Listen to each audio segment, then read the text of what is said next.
Hello everyone, welcome to my channel. तो आज की वीडियो की स्टार्टिंग करते हैं। यहाँ अभी सुबह के बज रहे हैं 5 और मैं बैठी हूँ रिकॉर्डिंग करने।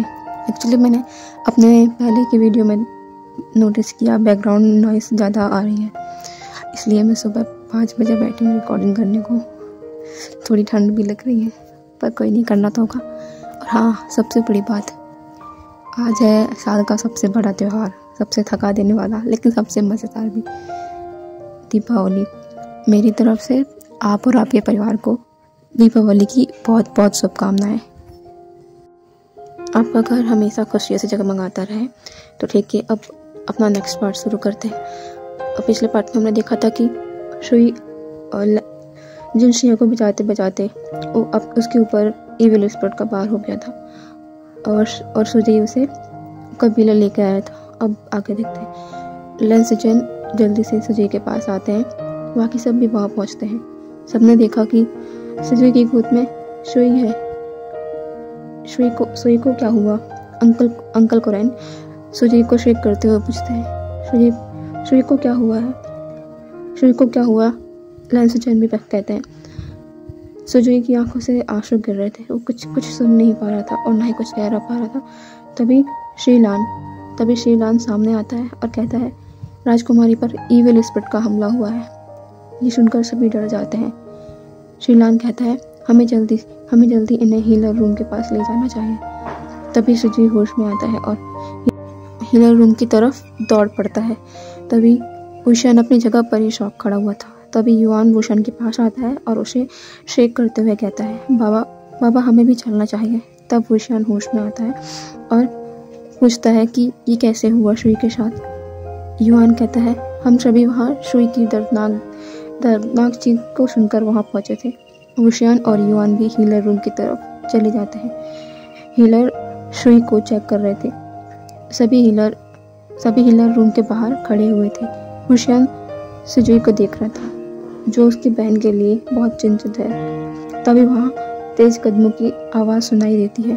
जब सब वहाँ देखते हैं तो वहाँ लान वांगजी तेज कदमों से उनकी ओर चलते हुए आ रहा था। वो सुजय के पास आता है और उससे पूछता है, सुई को क्या हुआ है?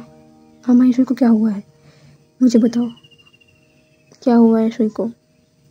वुशन बस अपने लांसन को देख रहा था। उसमें कोई बदलाव नहीं, बल्कि अब पहले से ज़्यादा सुंदर है। उसकी आंखें आंसू से भर जाती है। तभी हीलर रूम का डोर ओपन होता है और लांसन बिना वक्त गवाए हीलर रूम के अंदर घुस जाता है। युआन बस अपनी मम्मा को देख रहा था, मम्मा को देखकर इमोशनल फील कर रहा था। तभी सब लोग अंदर आ जाते हैं। यानली, जिशवान, सारे बच्चे, लांसुचेन, लानकेरेन, नियशंग उसकी और 2 कल्टिवेटर जो अपने बेटे को देख रहे थे। उनका बेटा इससे ज़्यादा इतना परेशान उन्होंने कभी नहीं देखा। लान वांगजी हीलर से पूछते हैं, मेरे बच्चे को क्या हुआ है? वो ठीक है ना? तभी हीलर कहना शुरू करते हैं, फिलहाल के लिए कुछ नहीं कहा जा सकता क्योंकि ब्लैक स्मोक बहुत पावरफुल था और वार सीधे गोल्डन कोर पर हुआ है। अगर इनकी जगह कोई और होता तो तुरंत दम तोड़ दिया होता, लेकिन आपकी बच्ची स्ट्रॉन्ग है। जब हमने इसके बारे में बारीकी से जांच की तो हमें पता चला कि हीलर एक बार लान की लान कुरैन की ओर देखता है। तभी लांसचन कहते हैं, क्या पता चला आपको? सभी हीलर की बातें ध्यान से सुन रहे थे। वुशन लान वांगजी उस बच्चे को देख रहा था। जब उसने हीलर की ये बात सुनी तो उसने भी हीलर की ओर देखा। तभी हीलर कहता है, जब हमने उन्हें चेक किया तो हमें पता चला कि उनकी गोल्डन कोर ना तो प्योर वाइट है और ना ही प्योर ब्लैक। उनकी गोल्डन कोर दोनों का मिक्सचर है। मतलब कहा जाए उनकी गोल्डन कोर यिन और यांग का मिश्रण है। और हांगवज उनकी एनर्जी तो यांग है, तो डार्क एनर्जी इनके अंदर ज़रूर हांगवज उनके अल्फा से आई होगी। तो हमें आपके बेटे को बचाने के लिए हांगवंजन और उनके अल्फा दोनों की स्पिरिचुअल एनर्जी की ज़रूरत है। हमारे पास बस आधे घंटे का समय है। आप जल्दी से अपने अल्फा को बुला लीजिए। सब लोग यह जानकर शॉक थे कि मिक्स्ड गोल्डन कोर लेकिन उससे भी ज़्यादा वो इस बात पर शॉक थे कि हांगवुजन का अल्फा कौन होगा जिसके पास डार्क एनर्जी है। तभी पीछे से किसी ने कहा, आपको हांगवुजन के अल्फा को जल्दी बुला लेना चाहिए। वुशियान अपने ही शौक में था। मिक्स्ड गोल्डन कोर, ये कैसे पॉसिबल है? वुशियान पहले से ही महसूस कर चुका था कि अटैक बहुत पावरफुल था, कोई भी इतनी आसानी से इसे झेल नहीं सकता था। लेकिन इस बच्चे ने इसे बर्दाश्त कर लिया। लेकिन अब उसे समझ आया, बट ऐसा कौन पावरफुल अल्फा होगा, क्योंकि मिक्स्ड गोल्डन कोर यह आम बात नहीं है। उसके ख्यालों पर विराम तब पड़ा जब उसने महसूस किया कि दो गोल्डन पेयर ऑफ आइस उसकी ओर है। यह पहली बार है जब यहाँ आने के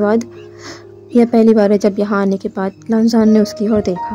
तभी उसने अपने पास देखा तो लान सेचेन, उसकी वाइफ लान कुरैन, यानली, जिनजुसान और शुजुई सभी उसी की ओर ही देख रहे थे। वो समझ नहीं पा रहा था कि क्या हो रहा है। तभी लान सेचेन कहते हैं, सेक्ट लीडर वे, शुई को स्पिरिचुअल एनर्जी ट्रांसफर कीजिए। सभी लोग कंफ्यूज थे ये सुनकर। वुशियान भी कंफ्यूजन से उन्हीं की ओर देख रहा था। तभी जिंगी कहता है, फादर, हीलर ने तो जेजे की बाबा की स्पिरिचुअल एनर्जी की बात की है। अब वे शेक लीडर को स्पिरिचुअल एनर्जी देने के लिए क्यों कह रहे हैं? तभी लान सेचेन कहते हैं कि मैं शुई के बाबा को ही कह रहा हूँ स्पिरिचुअल एनर्जी देने के लिए। सभी जब ये बात प्रोसेस कर रहे थे तब उन्हें समझ आया, क्या हीलिंग पैट्रियार्क, वो बस वहीं शांत हो गए और वुशियान बस अपनी जगह पर ही फ्रीज हो जाता है। शुई उसकी बेटी, शुई तो लांजन की बेटी है, मतलब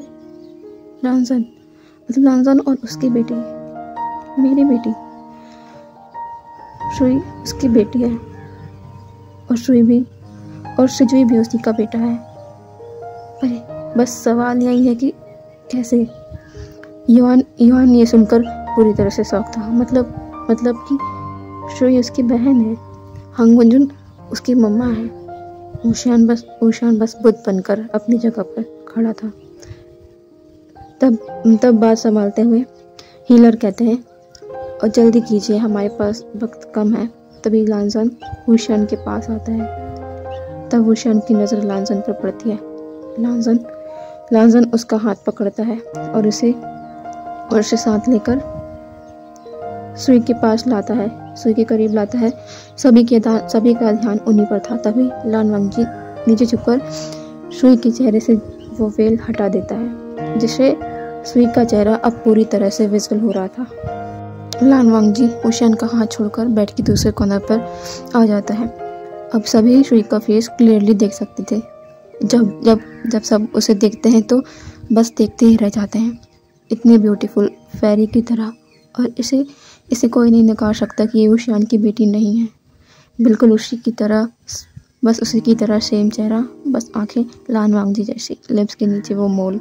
वुशियान ने उसे देखा तो ऐसा लगा कि उसकी दुनिया ही थम गई। फेरी की तरह खूबसूरत उसकी बेटी उसके सामने है। उसकी आंखों से लगातार आंसू गिरते जा रहे थे और जो सभी की नज़र में आ रहे थे। वुशियान उसके पास बैठ जाता है और अपने कांपते हुए हाथ को धीरे से उसके सर पर रखता है और उसके फोरहेड को थंब से रब करता है। उसका मन बस एक ही एन्चांटिंग कर रहा था, मेरी बेटी। तभी हीलर लान वांगजी और वुशियान से कहते हैं कि आपको स्पिरिचुअल एनर्जी देना अब शुरू कर देना चाहिए, वक्त बीतते जा रहा है। तब लान वांगजी अपनी बेटी के एक साइड आकर बैठ जाता है। वुशियान अपनी बेटी के हाथ को अपने हाथ पे लेता है और स्पिरिचुअल एनर्जी देना शुरू करता है। लान वांगजी भी सेम करता है। यह प्रोसेस थोड़ा देर तक चलती है। जब यह प्रोसेस ख़त्म हो जाती है तब यानली वुशियान के पास आती है और उसका हाथ पकड़कर कहती है, आशियान। वुशियान बस अपनी बेटी की ओर देखता रहता है और अपने सीजे से एक ही शब्द कहता है कि कैसे। यहाँ से यानली उसे बताना शुरू करती है। जब लान वांगजी बेरल माउंट से वापस कुशु आया तो उसे पता चला कि लान वांगजी प्रेग्नेंट है। सभी ने उससे जब सवाल किए तो उसने बेरल माउंट में जो हुआ वह बताया। लान वांगजी खुद को बच्चों के लिए जीवन जीने को तैयार कर चुका था। तभी सेक्ट मीटिंग के दौरान यानली और जियांगचेंग गुशू में आए। अचानक से उन्हें हंगवुजुन की प्रेगनेंसी की न्यूज़ पता चली। जब उन्होंने इस बारे में पूछा तो वुशियान से उनके रिश्ते होने की वजह से उन्हें सब कुछ बताया। यानली विश्वास नहीं कर पा रही थी कि आशियान ये सब कर सकता है। उसने वुशियान से कांटेक्ट करने की कोशिश की, लेकिन वैनकिंग की वजह से वो हो ही नहीं पाया। इसी बीच जियांगचेंग ने लान वांगजी से शादी का प्रस्ताव लान कुरेन को दिया, जिस पर कुरेन और एल्डर ने उन्हें शादी के लिए फोर्स किया। तभी एक दिन लान वांगजी, जो 4 मंथ प्रेग्नेंट था, अपने सेक्ट को छोड़कर चले गए। उन्हें अकेला रहना मंजूर है, लेकिन वुशियान की जगह किसी और को देना मंजूर नहीं। उसके बाद सिचेन और कुरेन ने बहुत कोशिश की, लेकिन लान वांगजी वापस नहीं आए। उन्होंने अपना फॉरहेड रिबन भी छोड़ दिया। लान क्लैन के रिचुअल के हिसाब से लान वांगजी और वुशियान मैरिड थे। जब कोल्ड केप में वुशियान के हाथ में लान वांगजी ने अपना फॉरहेड रिबन बांधा था, इसलिए लान वांगजी वुशियान के हस्बैंड के रूप में वहाँ रह रहा था और वही सरनेम रखता था। ये सब सुनकर वुशियान की आंखों से लगातार आंसू गिर रहे थे। वो मुड़कर लानजान की ओर देखता है, जिसकी नज़रें नीची थी। वुशियान ने उसकी सिज्जी की ओर देखा और कहा, ये बच्चे सुजी और शुई, मुझे कुछ याद क्यों नहीं है? यहाँ इससे पहले वो कुछ और कह पाता, अगले ही पल वह ज़मीन पर था। उसे पता है कि ये क्या है। बचपन में इसी से मार खाकर तो जीते आ रहा है वो। ये जेडियन था। कभी कभी वुशियान को लगता है ये जेडियन उसके लिए ही बना है। जब मैडम यू थी तब वुशियान पर उसका जेडियन का इस्तेमाल करती थी और अब उनका बेटा है।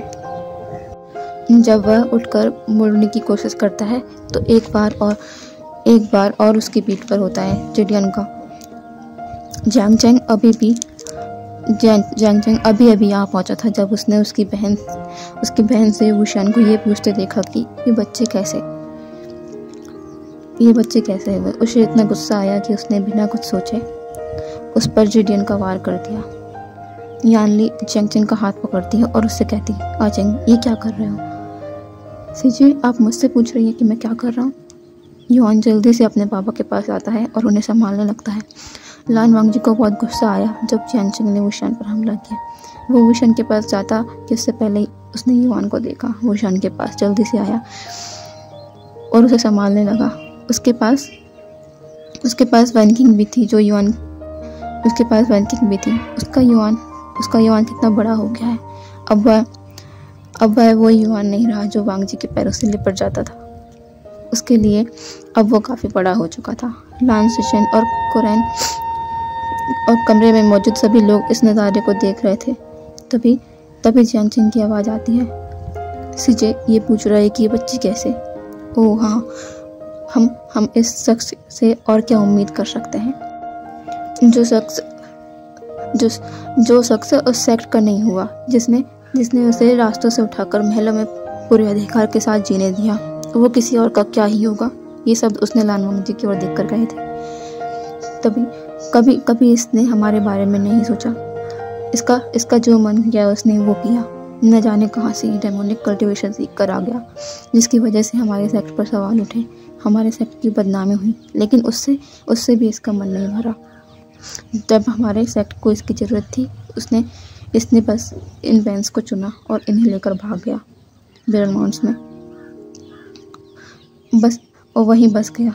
और इसकी वजह भी बहुत जल्दी ही पता चल गई, क्योंकि इसे उस वैनकिंग से शादी जो करनी थी।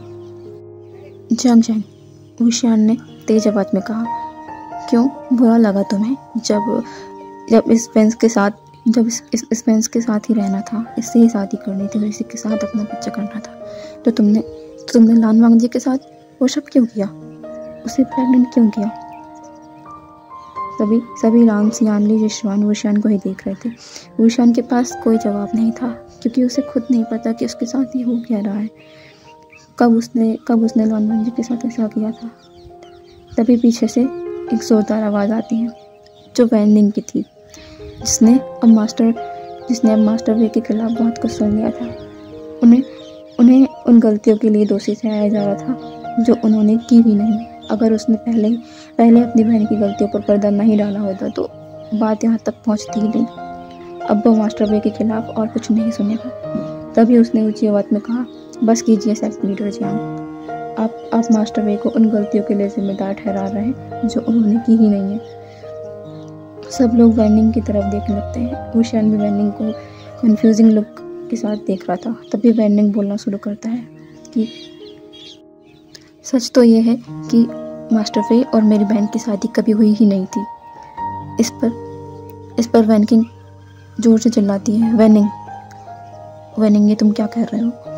बस कीजिए सीजे, अब और नहीं। लोगों को समझ नहीं आ रहा कि ये हो क्या रहा है। लान वांगजी भी शौक है। क्या वेनिंग और वेनकिंग की शादी नहीं हुई?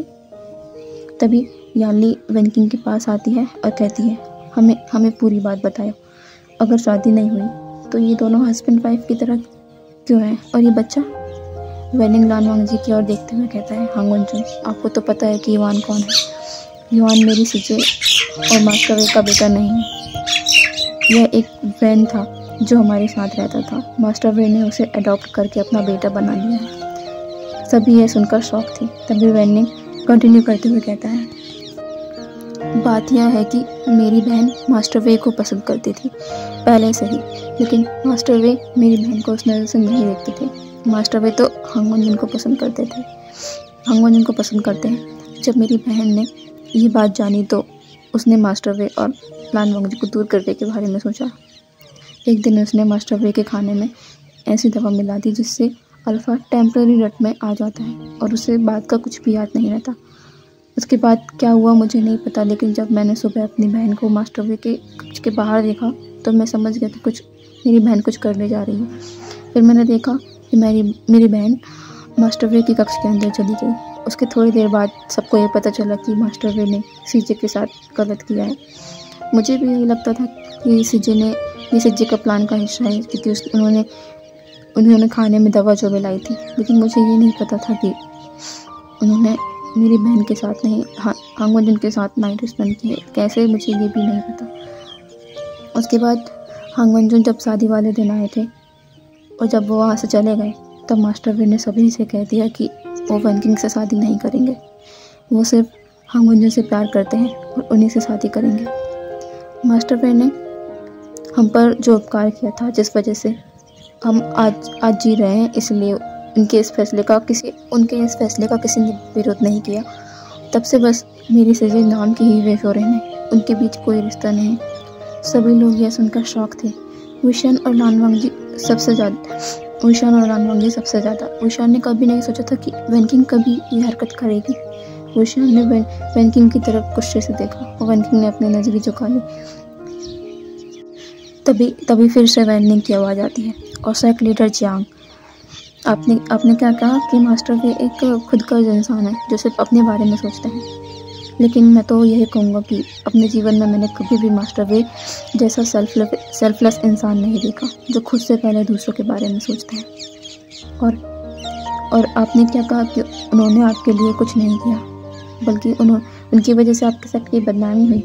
लेकिन सच तो यह है कि उन्होंने आपके और आपके उस सो कॉल्ड सेक्ट के लिए सबसे बड़ा सेक्रीफाइस किया है। अगर वो ना होते तो शायद ही आप कभी ऐसी ज़िंदगी जी पाते। तभी वुशियान जल्दी से कहता है, वेनिंग चुप रहो। तभी वेनिंग अपने घुटनों पर बैठ जाता है और कहता है, नहीं मास्टर वे, अब और नहीं। भले ही इसके बाद आप मुझे जान से ही क्यों ना मार दें, लेकिन अब मैं इन्हें बता कर रहूँगा। सॉरी गाइस, ये एपिसोड को मैं यहीं रखती हूँ। आज भी ये कंप्लीट नहीं हो पाया, पर देखती हूँ 1-2 दिन में वो भी कंप्लीट हो जाएगा। 1-2 दिन में हो जाएगा कंप्लीट। तो प्लीज़ ज़रूर बताइएगा कि मेरी स्टोरी आपको कैसी लग रही, और अच्छी लगे तो लाइक और मेरे चैनल को सब्सक्राइब जरूर कर लीजिएगा। ओके, मिलते हैं नेक्स्ट वीडियो में। Bye bye and once again happy Deepawali.